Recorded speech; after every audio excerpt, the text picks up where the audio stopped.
Zach Mack, and we're at Alphabet City Beer Co. in the East Village. People are like, that can't really be your name. Crazy parents. I know, right?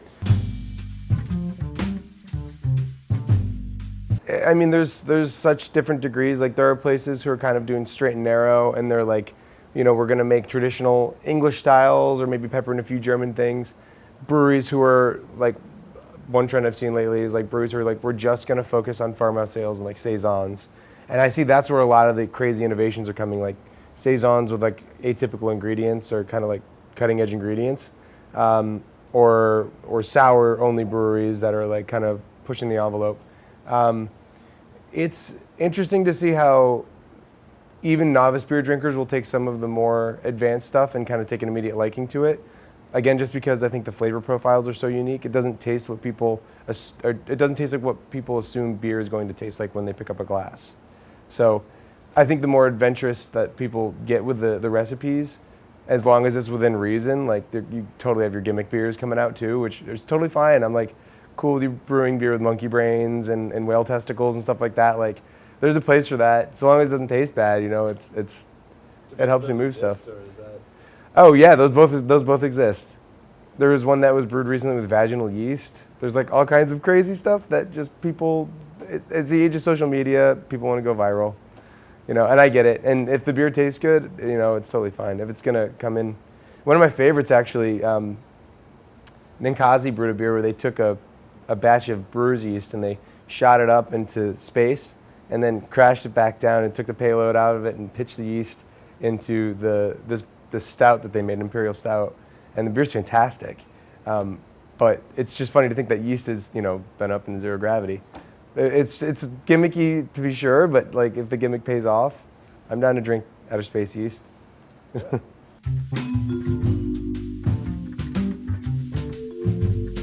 You still get, I mean, even the bigger breweries, like I'd say you have your craft 1.0 and your craft 2.0. I think we're at like craft 2.5 right now.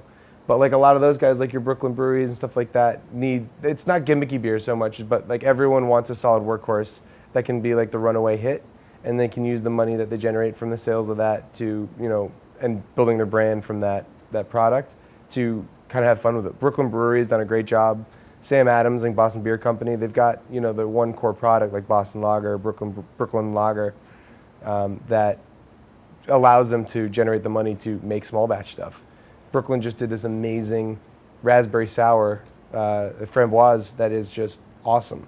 And a lot of breweries of their size could choose to completely not care about that, but they still want to push the envelope, and they've been doing that since they opened. So that's I think one of the more refreshing things about it, and why I think it's less of a bubble, is like when people kind of like make a name for themselves, they don't like rest on their laurels. A lot of these guys are smart to know that they've got to keep reinventing themselves. Sierra Nevada has done a really great job of that. Their product lineup is constantly evolving, and they've got their one core pale ale product that is still one of the best American-made beers, in my opinion, and it's surrounded by a bunch of stuff that they've come up with in the past decade or in the past couple of months. And that's just, I think the model for growth in the industry is going to be people who can do that.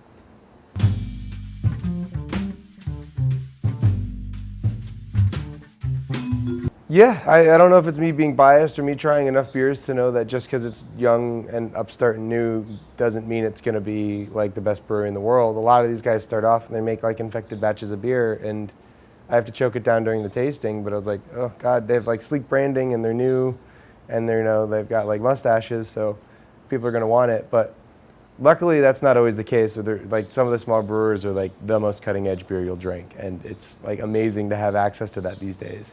But it's also dangerous to cut that off, because like if there's always going to be a time when you're sitting in an airport and you're going to want something, and until we get to the point where these small guys are in places like that, like you're going to want to have access to like a Boston Lager or something that is good, and just because it's a craft beer doesn't mean it can't be available in a couple of markets or around different corners of the country. So there's different ways for each brewer will have their own idea as to how to grow and what's appropriate for them. And I'm not a brewer, and it's not my place to say what people are comfortable with. Even the brewers themselves can't agree on what exactly defines craft anymore. It's like that's the ongoing debate. But It's interesting to be in the industry at this time because you're going to be part of what defines that.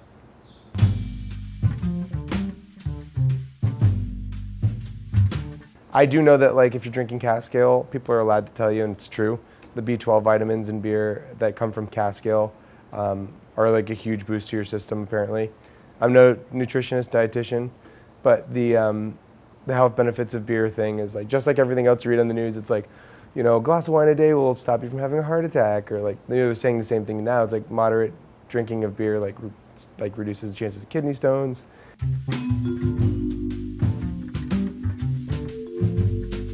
But people doing things like CSBs or community-supported brewing, just like they do like CSAs and food, where you subscribe, you pay however much money a year to get access to a drop of bottles every 2-3 months, where they'll give you whatever they produce before it goes on sale to the general public. So you basically join these like beer clubs that allows these guys to get the cash they need to get the equipment or the materials to make the beer, and then you get access to it just like you would with your CSA, which is all kinds of exciting. It just exposes people to, supporting the industry in a way that they might not otherwise get the chance to.